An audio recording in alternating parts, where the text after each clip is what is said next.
Mark stood motionless before the cliffside. The wind whipped past him, carrying the scent of damp shale and cold stone. His hands were raw, split open by days of friction against the rock. Every muscle in his shoulders burned with a dull, persistent ache.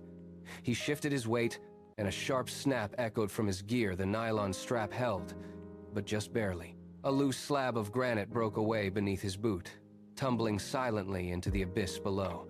He did not watch it fall. He kept his eyes locked on the gray, unyielding surface in front of him. His breath came in ragged, shallow gasps, visible in the thinning mountain air.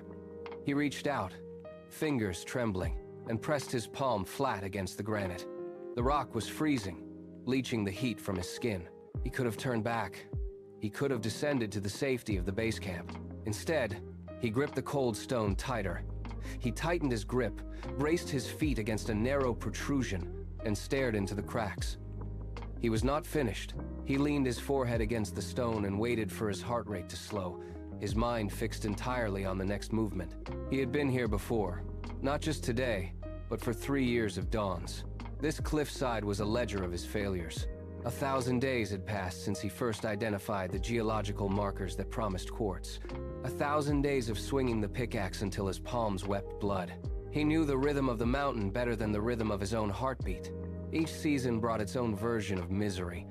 Summer baked the stone until it shattered under his tools, while winter glazed the ledges in ice that turned every foothold into a gamble.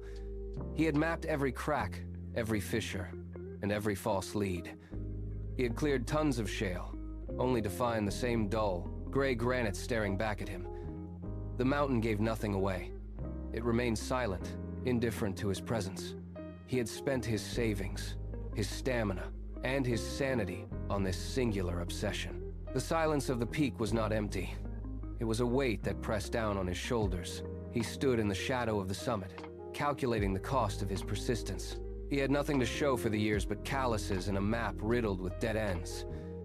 Yet, he remained. The ache in his lower back sharpened into a dull, throbbing rhythm. Mark exhaled, a long, ragged sound that vanished into the thin air. His fingers were locked into a claw-like grip, the tendons standing out like cords beneath his skin. He tried to straighten his posture, but his core muscles spasmed in protest. He leaned his weight against a jagged outcrop, letting his forehead rest against the rough surface. His pulse hammered in his ears, a frantic, irregular beat that mirrored the strain in his chest. He took a shallow breath, then another, forcing his lungs to expand against the crushing pressure of his own fatigue. A sharp cramp seized his right calf, forcing him to drop to one knee. He stayed there, head bowed, waiting for the muscle to relax. His hands were shaking now, a fine, uncontrollable tremor that made the granite feel like it was shifting under his touch.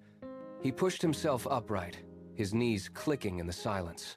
He ignored the fire in his muscles and reached for the next hold. He did not ask his body for permission. He simply forced the next movement, driven by the singular, relentless demand of his own intent. The memory arrived with the smell of damp earth. Elias stood 10 feet away, his face etched with a frustration that had been building for weeks. "It is a dead end," Elias said, his voice cutting through the wind. He gestured at the barren cliffside, his movements jagged and restless. Mark did not look up from the rock face. He kept his eyes fixed on the granite, hoping that if he ignored the words, the reality of them would not take hold. Elias stepped closer, his boots crunching loudly on the loose shale. "Look at this place, Mark. There is nothing here but dust and wasted time." Mark wiped the grit from his forehead, his jaw tight. He reached for his tools, but Elias caught his wrist. The contact was brief, sharp, and cold. Elias pulled back, reached into his pack, and yanked out the worn, folded map. He did not hesitate. He tossed it into the mud between them. The paper slapped against the wet ground, instantly soaking through. Elias turned his back, his stride heavy as he walked toward the trailhead. Mark watched him go. The rhythm of those departing footsteps was the only sound for a long time. When the last echo faded, the mountain felt twice as large as it had before. The map lay in the mud, a sodden, dark lump of paper that held the only record of his 3-year search. Mark stared at it. The ink was bleeding into the fibers, blurring the lines he had painstakingly drawn by hand. He looked toward the trailhead where the sound of retreating footsteps had long since vanished. The silence of the mountain was absolute, pressing in against his ears, heavy and indifferent. He knelt. His fingers sank into the cold, wet earth, and he pulled the map free. A thick layer of grit coated the surface. He wiped it against his palm, smearing the mud further, but the underlying ink remained visible. He traced the route with the thumb, feeling the damp texture of the paper. It was not ruined. It was simply marked by the journey. He smoothed it against his knee, folded it with deliberate, steady movements, and slid it back into his pack. There was no hesitation in his hands. He stood up, turned away from the path Elias had taken, and walked back toward the base of the cliff. He did not look back. The mountain stood before him, unchanged, but his resolve had hardened into a singular, immovable point. He reached the rock face, found his first hold, and began to climb again. The sun did not rise over the mountain. It bled through the peaks, painting the sky in pale, thin light. Mark stood at the base of his camp, the frost crunching under his boots with every shift of his weight. He did not look at the horizon. He looked at the cliff. His muscles were stiff from the previous day, a dull ache that anchored him to the reality of the work. He checked the straps of his pack, the metal buckles biting into his palms, and adjusted his grip on the pickaxe handle. This was the 1,000th morning. The same path, the same incline, the same expectation of nothing. He moved toward the rock face with the practiced, heavy stride of a man who had long ago traded choice for rhythm. There was no hesitation. He reached the first ledge, tested the stability of the stone, and hauled himself upward. His breath hitched in the cold air, rising in a steady, rhythmic plume. He didn't think about the summit or the vein of quartz. He thought about the next hold, the next swing, and the next hour. The cycle was absolute. He pulled himself higher, the gray granite pressing against his chest, and began the climb that would define his day. Mark reached the narrow ledge he had marked in his notes. He dropped his pack and pulled out the iron pry bar. The section was buried under a thick, unstable layer of loose shale that had shifted over the centuries. He began to clear it, one stone at a time. His fingers were raw, the skin split and bleeding from the sharp edges of the slate, but he did not stop to wrap them. He worked with a metronomic precision, throwing the stones into the abyss below. The sound of sliding rock echoed off the canyon walls, a dry, grating noise that filled the silence. After an hour, his lower back burned with a sharp, stabbing pain. He shifted his stance, braced his boots against the granite, and kept digging. The sun climbed, baking the rock until the air shimmered with heat, but he did not drink. He cleared the debris, his breath coming in ragged, shallow gasps. Time blurred into a cycle of lifting, tossing, and scraping. 4 hours passed. His muscles trembled under the strain of the repetitive motion. Finally, the last of the loose debris slid away, leaving a patch of gray, undisturbed granite exposed to the harsh light. He stood, his knees shaking, and wiped the stinging grit from his eyes. Mark braced his feet against the narrow ledge and widened his stance.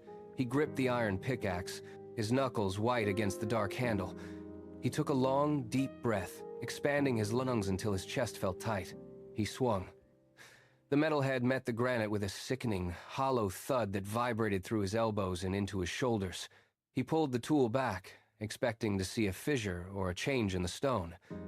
Instead, a cloud of gray dust erupted from the impact point, swirling into his face and coating his eyelashes in a fine, choking powder. He coughed, turning his head to catch a breath of clear air. He stared at the spot where the pickaxe had landed. The surface was merely scarred, a shallow dent in the indifferent rock. There was no fracture. There was no glimmer of quartz. He struck again, harder, driving the point into the same stubborn seam. The rock did not groan. It did not shift. Another puff of dry, lifeless grit billowed out, settling over his hands and the front of his pack. He leaned his forehead against the cold granite, his breath hitching in his throat, a taunting reminder of the thousands of hours he had poured into this jagged, barren wall. Mark pulled back, the pickaxe hanging heavy in his grip. The silence of the mountain pressed in, thick and heavy. He turned his head, looking past the edge of the ledge down the winding, treacherous path he had climbed before dawn. It was a clear, downward line. He could be back at the base camp in 2 hours, away from the biting wind and the relentless, unyielding stone. His legs throbbed, a dull, rhythmic ache that pulsed in time with his heartbeat.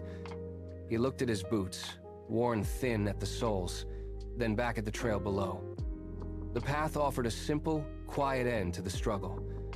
He could let go of the pickaxe, leave the pack, and walk away. He watched a loose pebble bounce off the ledge, tumbling down the cliffside until it disappeared into the shadows of the valley floor. He followed its fall, his eyes tracking the distance he would have to descend. His shoulders slumped. The temptation to stop felt physical, a weight pulling at his muscles, urging him to surrender to the simple ease of quitting. He stared at the path, his breath slowing, his mind running through the years of silence and the empty mountain. The gap between his current exhaustion and the possibility of success felt like a chasm he could no longer bridge.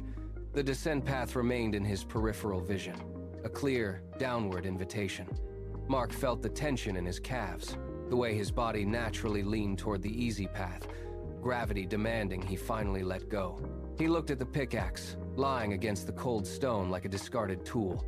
He exhaled, a long, ragged sound that vanished into the mountain air. Slowly, he shifted his weight. He pulled his heels back from the edge of the ledge, his hands, trembling from hours of strain, reached for the handle. He did not pick it up tentatively. He wrapped his fingers around the wood, feeling the grain and the lingering grit of the rock. He squeezed. His knuckles turned stark white, the skin stretching thin over the bone. He felt the blood pulse in his palms, a sharp, rhythmic reminder of his own heartbeat. He brought the tool to his chest, bracing his feet into the narrow crevices of the cliff face once more. The hesitation evaporated. He stared at the gray granite, his eyes narrowing into slits. He was not looking at the path anymore. He was looking through the stone. He tightened his grip until the wood groaned, his muscles locking into a rigid, singular intent. He took one final, steadying breath, his entire frame coiled and ready, bracing for the absolute limit of his resolve. The cliff face loomed before him, an indifferent wall of gray granite that had defied him for 1,000 days. Mark did not blink. He drew the pickaxe back, his arms straining as he pulled the heavy steel into a high, wide arc. He did not rush. Every muscle in his back and shoulders coiled, storing the energy of his exhaustion and his stubborn refusal to yield. He swung. The tool hissed through the cold mountain air, a sharp metallic whistle that cut through the silence. It struck the rock face with a violent, jarring impact that traveled instantly up his arms, vibrating into his very marrow. He did not recoil. Instead, he forced his weight forward, driving the blade deeper into the unyielding surface.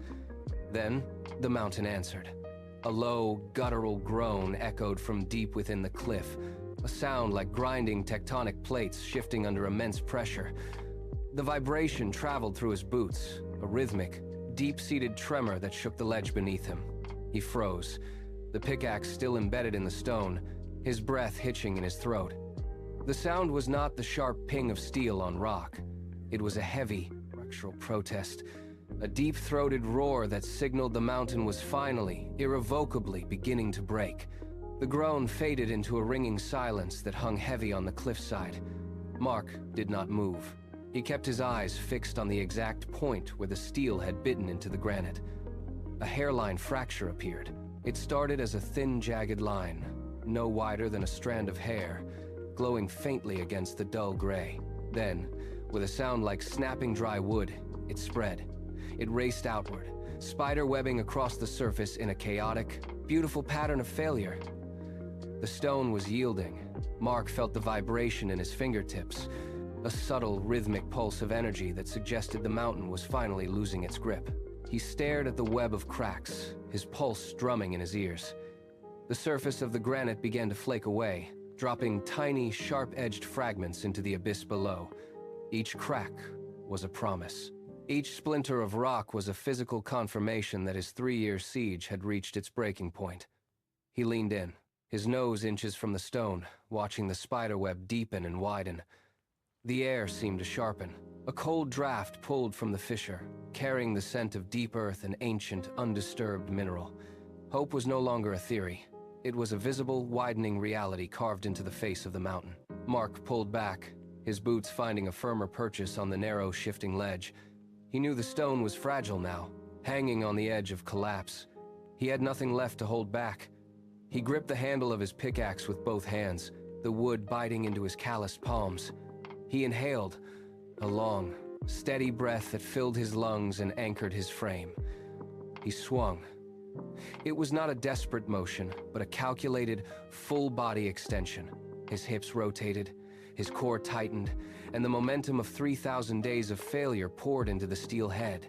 The pickaxe whistled through the air, gathering speed, a blur of motion against the gray expanse. He struck the center of the fracture with a force that rattled his teeth. The impact sent a shockwave through his shoulders, a jarring, bone-deep resonance that signaled the end of the resistance. He did not pull back immediately.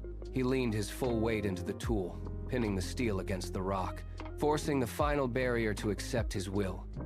His muscles burned, his heart thundered, and for a heartbeat, the entire mountain seemed to hold its breath. The granite shivered. The sound of stone grinding against stone grew from a low hum to a sharp, high-pitched scream. He had given everything, and now, the mountain had nowhere left to hide. The granite gave way with a sudden thunderous crack that echoed into the valley below. A massive slab of stone peeled outward, pivoting on a jagged edge before it shattered against the cliff face. A cloud of gray dust billowed out, stinging his eyes and coating his face. Mark did not blink. He kept his hand braced against the wall, fingers trembling as the debris tumbled away into the dark space beneath his boots. The cloud began to thin, pulled aside by a sharp mountain breeze. The gray, lifeless exterior was gone. Behind it, a deep, angular cavity stretched into the heart of the mountain. And then, the light caught it. A dull, crystalline shimmer ignited in the center of the dark recess, reflecting the pale sky in jagged, multifaceted plains.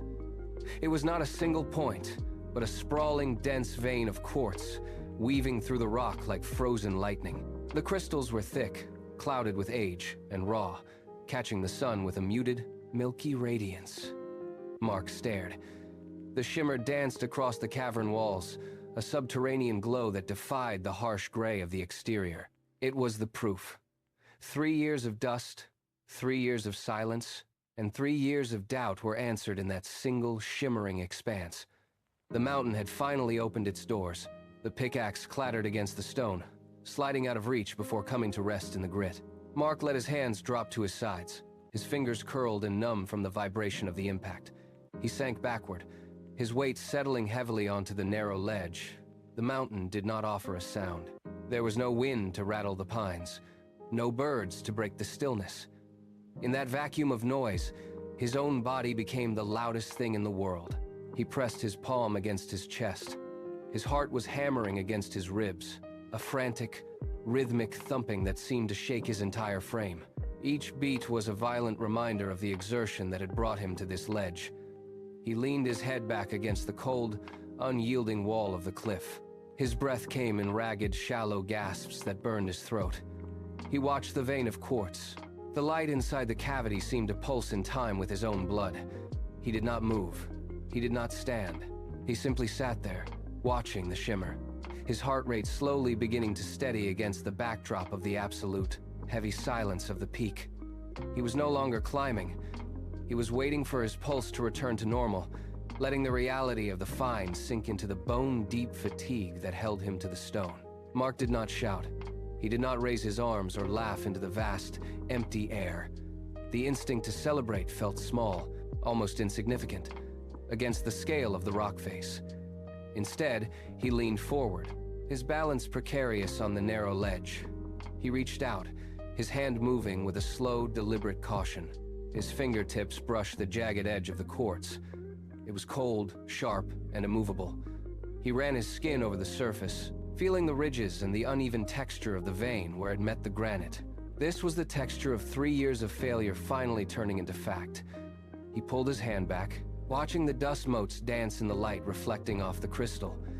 The adrenaline that had fueled his muscles for 4 hours began to drain away, leaving behind a profound, grounded stillness. He looked at the vein not as a prize, but as a commitment. There was no exhilaration in the silence, only a heavy, undeniable weight of truth. He took a long, steady breath, tasting the metallic tang of crushed stone. The mountain had held its secret until he had broken it open, and now that the wall was gone, the reality of the task ahead began to sharpen in his mind. He was not finished. He had only just arrived at the beginning of the real work. Mark shifted his weight, the grit crunching beneath his boots as he reached into his pack.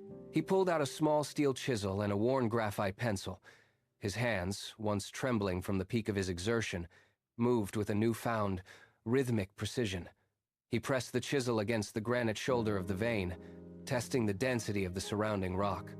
It was firm, holding the quartz deep within the mountain's throat. He began to trace the perimeter of the exposed crystal, scratching thin, white lines into the gray surface to mark the boundaries of the deposit. As he worked, he realized the vein did not stop at the fracture.